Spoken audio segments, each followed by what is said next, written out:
You guys sent in these excerpts about ethics from a book from 1564. Yeah. It's called Conduct of Life. Talk about some classic wisdom, right? Yeah. And it's actually a brand new translation, like from 2024. Wow. So we get to be like some of the first people to really unpack this stuff. I love that. I know, it's exciting. And it was written by this rabbi, Moses Almosnino, and basically it lays out these 12 moral virtues. Okay. Now, we're not going to cover all 12 in this deep dive. We're going to go for like quality over quantity, focusing on the ones that are really unique. Okay, yeah. Or like that you wouldn't expect to be on there, you know? Right. So it's kind of like a greatest hits album, but for 16th century ethics. I love that. So what's fascinating is that Rabbi Almosnino, he kind of knew, like even back then, that people were busy. Right. He didn't want to bog them down with all this really dense philosophy. Yeah. So he was all about finding that shortest path to understanding like classical ethics. Oh, that's so perfect for us now. Right. Like, serious. In the modern world, it's like information overload. I feel that every day. Yeah. Like, we're bombarded with it. 247. Totally. So, what was his secret? Like, how did he do that? How did he distill all that? Well, he believed that living a virtuous life wasn't just about like following rules blindly. Okay. You know, it was about understanding how to avoid the suffering that's caused by wickedness and achieving inner peace. Okay.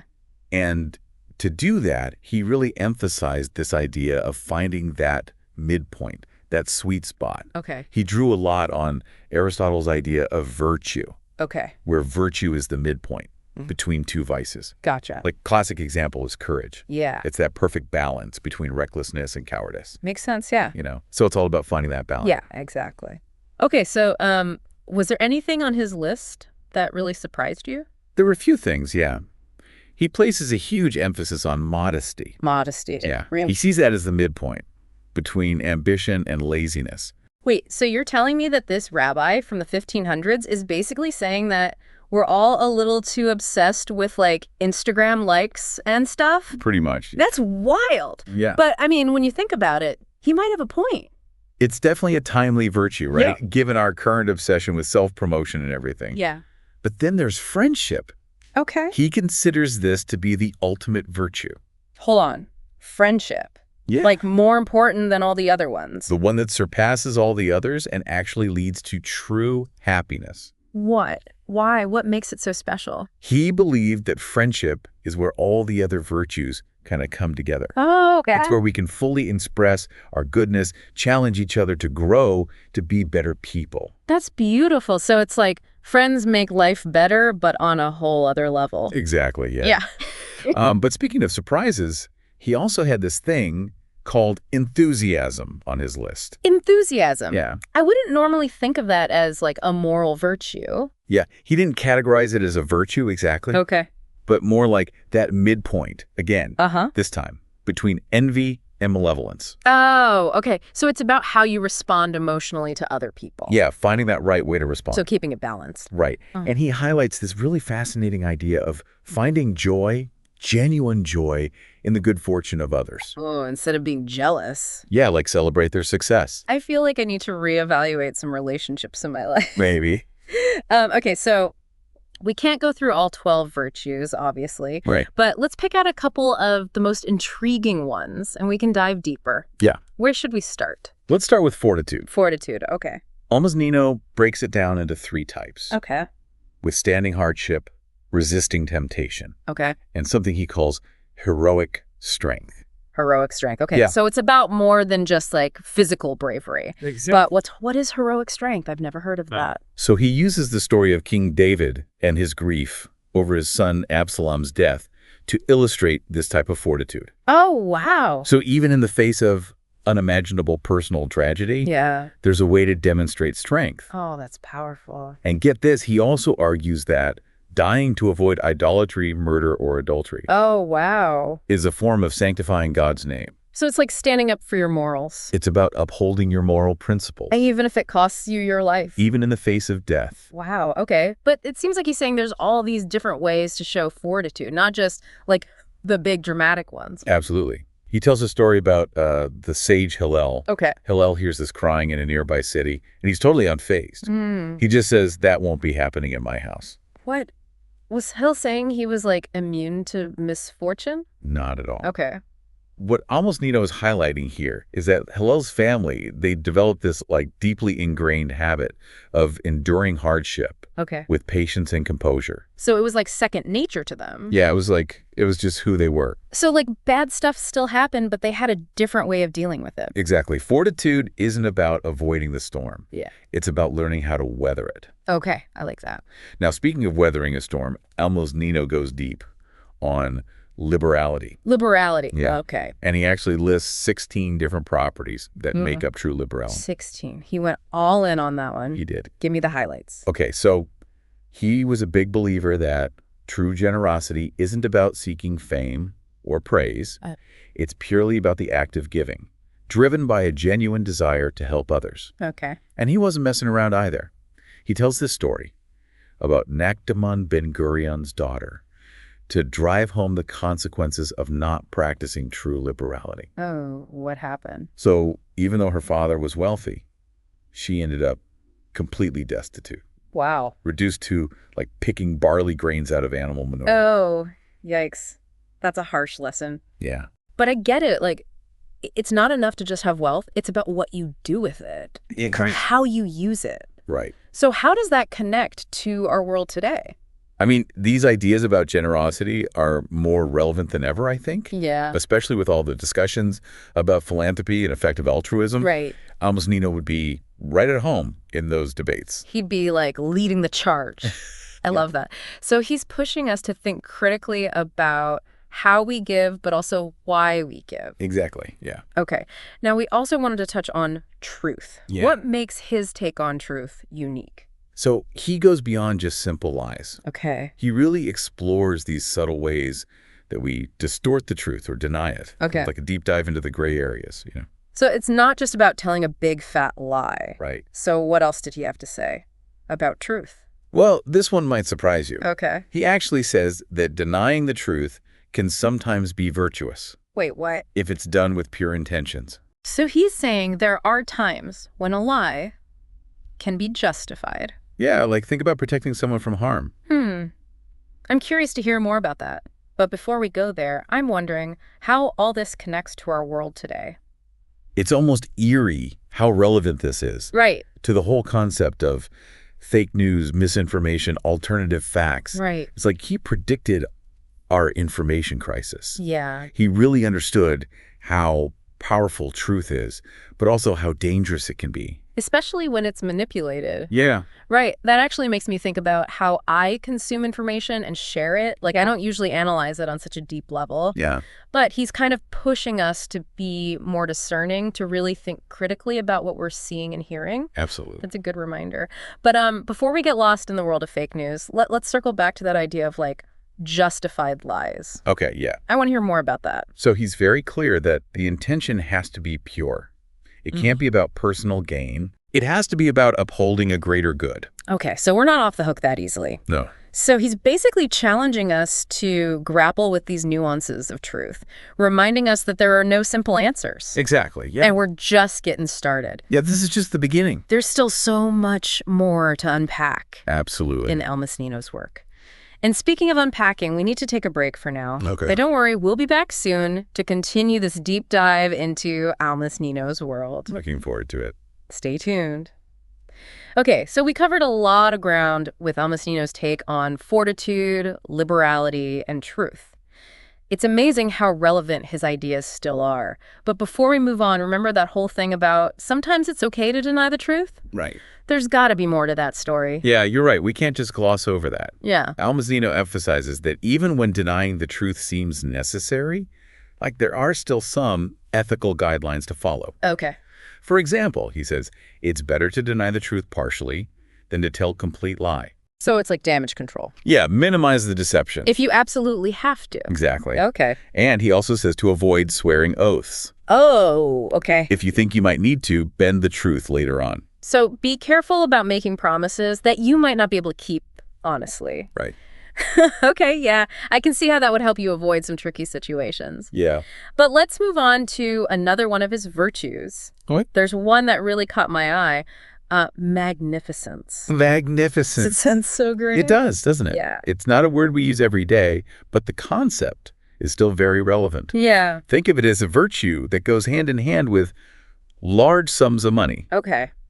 So it's different from liberality, which is more about everyday giving. Okay, so if liberality is about, like, tipping generously, magnificence is about funding a whole wing of the hospital. You got it. Okay. And Almosnino emphasizes that it's not just about throwing money around. Right. It's about using wealth to benefit the community, to leave a lasting positive impact. Okay, so using wealth wisely to improve society. Exactly. What a concept. He gives examples like building synagogues, hospitals, bridges, even fountains. Oh, okay, so it's about more than just, like, charitable donation. Right, it's about infrastructure, public works. Yeah, it's about investing in the common good. Exactly. Okay, I like that. But he also talks about personal magnificence. He does. Like, what does that look like? So, think. Hosting large banquets or giving lavish gifts. Okay, now that sounds more like what I picture when I hear magnificence. Right. But there's going to be a line between that and just showing off, right? Absolutely. He makes it clear that even these more personal expressions of magnificence still need to have a sense of purpose. Okay. And nobility. You can't just be throwing money around for the sake of it. Exactly. Okay, so it's about intention again. It always comes back to intention.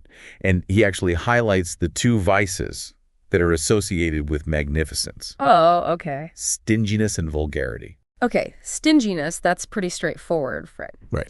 Someone who hoards wealth refuses to share. Right. But vulgarity, what does that look like when we're talking about money? Think of, like, the nouveau riche who build these, like, gaudy mansions just to flaunt their wealth. Ah, okay. It lacks that sense of refinement. So it's not just about how much you spend, it's about how you spend it. Exactly. Okay. You can spend a fortune and still be vulgar if it's all about showing off. Right.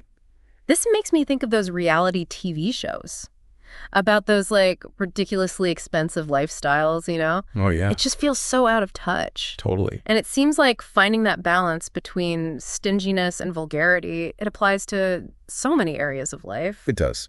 Almosnino wants us to be thoughtful about how we use our resources, no matter how much we have. I like that. And this actually ties into another fascinating virtue he discusses, magnanimity. Magnanimity. Okay, another one I don't hear every day. Right. Break it down for me. So for Almosnino, magnanimity is about going for the gold, I guess you could say. Okay. Like living up to your fullest potential. Okay. Seeking out truly great honors. So it's a virtue for, like, high achievers. In a way, yes.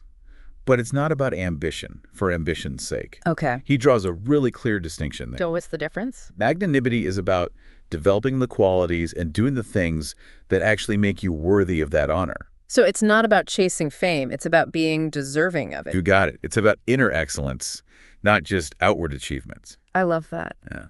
But was this even achievable for everyday people back then? I mean, life was pretty tough in the 1500s. That's a great point.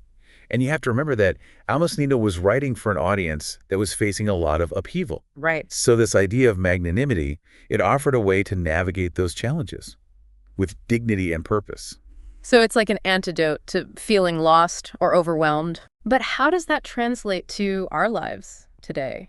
I mean, we're not facing the same kind of upheaval, at least not on that scale. I mean, the concept may sound lofty, but I think the core principles still apply. Yeah. It's about striving for excellence in everything we do, having the courage to face adversity, and finding that sense of purpose that goes beyond our everyday circumstances. So he's kind of reminding us to aim high, and not just in our careers, but in our character as well. Absolutely. Now, I'm noticing a pattern here. So far, we've mostly talked about virtues that, I don't know, might be considered positive or even aspirational, like generosity, courage, striving for excellence. Right. But what about the virtues that are a bit more, well, subtle? You're reading my mind. Almosnino dives into those too. Okay. Take meekness, for example. Meekness. Ugh. It's often misunderstood, even looked down upon, but he offers a surprisingly nuanced perspective. I'll be honest, meekness isn't exactly the first virtue that comes to mind when I think of living a fulfilling life. Yeah. It often gets associated with, like, weakness or passivity. I hear you. But Almosnino, building on Aristotle, he sees meekness as that sweet spot again between Too much anger and not enough anger. So finding that balance again. Right. And he acknowledges that anger itself isn't necessarily bad. Right. It can even be righteous Uh-huh. and necessary in certain situations. So when is it okay to get angry? He says it's justified. When you're defending your family, your community, your faith, basically standing up against injustice. Oh, okay. So sometimes you need to take a stand. Right. But even then, he stresses the importance of moderation. Okay. Like expressing anger in a controlled way without letting it consume you. So it's not about suppressing anger completely. It's about directing it appropriately. Exactly. And he even talks about the flip side. Okay. Those who are too phlegmatic, who lack that fire to defend what's right. Interesting. They're so focused on avoiding anger that they end up allowing injustice to just slide by. So there's a danger in being too passive as well. There is. It seems like meekness is really about wisdom, knowing when to express anger and when to restrain it. You're getting it. Uh-huh. Almosnino wants us to be both strong and compassionate, capable of righteous anger and genuine forgiveness. It's about that inner balance again. It always comes back to balance. Yeah, okay. Now, speaking of balance, there's another virtue closely related to this idea of navigating difficult situations. Yeah. Piety. Piety, okay. All right, let's unpack this one. How does he define piety? So he contrasts piety with cruelty, which he sees as closely tied to the idea of justice. Okay. So for Almosnino, piety is about punishing wrongdoing Okay. in a just and proportionate manner, Okay. while cruelty is about punishing without cause or going overboard. So it's about the why and the how of punishment, not just the punishment itself. Exactly. And he recognizes that anger can sometimes lead to cruelty, Right. but he stresses that they're distinct concepts. Someone can be cruel without being angry, Okay. and someone can be angry without being cruel. Right. It's about making a conscious choice about how we respond, even in the heat of the moment. You got it. We always have a choice. Now we've covered a lot of ground with these more subtle virtues. Yeah, we have. But we're not done yet. Okay. There's still one more that Almosnino considers to be the most important of all. Wait, more important than magnificence and magnanimity. Yes. I'm intrigued. Tell me more. Okay, so we've gone through Almosnino's take on generosity, courage, humility, like even anger management. Right. But now you're saying there's one virtue that like tops them all. Exactly. Yeah, this I gotta hear. Remember how we talked about Almosnino seeing life as like a path towards inner peace? Yeah. Well, he believes that friendship is the key to reaching that destination. Wow, he really wasn't kidding about its importance. He wasn't, no. He actually dedicated 2 whole chapters to it in Conduct of Life. Wow. But of all the virtues, why does friendship take the crown? He saw it as the ultimate expression of all the other virtues. Yeah. It's where we could be our best selves and also support each other in like becoming even better. Right, we're not talking about like casual acquaintances here. No, no, no. This is about like deep, meaningful connections that truly elevate us. Exactly. He believed that true friendship is built on like a foundation of mutual respect, admiration, Okay. and a shared commitment to virtue. So it's not just about like liking the same music or having fun together. Right. It's got to be deeper than that. Much deeper. So like what did he actually say makes a true friendship? Like what are the ingredients? He laid out some pretty specific criteria. Okay. First, there's this idea of genuine affection and care, like wanting the best for your friend simply because you love them. That makes sense, yeah. Like putting their needs on par with your own. Exactly. It's about being selfless. Yeah. He also talks about the importance of sharing your joys and sorrows together. Oh, so like celebrating each other's victories? Yes, Offering comfort when things are rough? exactly. True friends are there for each other through thick and thin. Yeah, I'm starting to see why he put friendship on such a high pedestal. He did. He really did. He even talks about this beautiful idea of friends helping each other achieve a state of spiritual perfection. Hold on, spiritual perfection, that sounds pretty intense. It does. But he believed that through friendship, we could support each other in living more virtuous lives. Okay. True friends challenge us to grow, offer guidance when we're lost, and hold us accountable to our highest ideals. Wow, so it's like having a built-in moral compass. Exactly.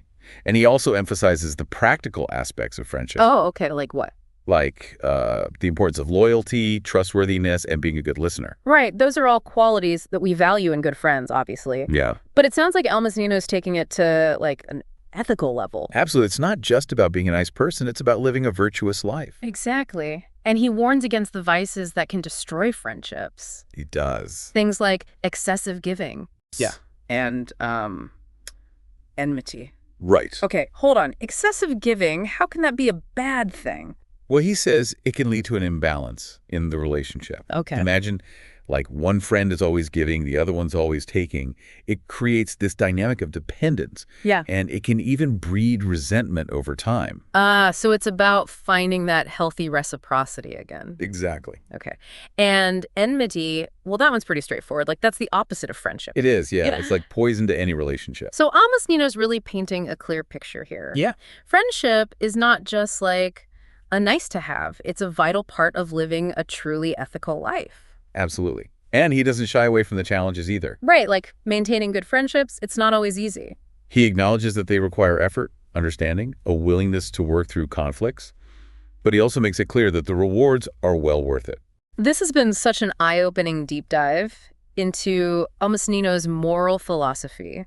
We covered so much ground, from modesty to friendship to everything in between. We did. And remember, this is just a glimpse into his work. Right. There's so much more to explore in Conduct of Life. Yeah, I feel like we only scratched the surface. Yeah. But even so, I'm already starting to see the world a bit differently. Well, that's great. Like, I have this new lens to view, like my choices and my relationships. That's the beauty of engaging with these timeless ideas. They really challenge us to examine our own lives and strive to become like better versions of ourselves.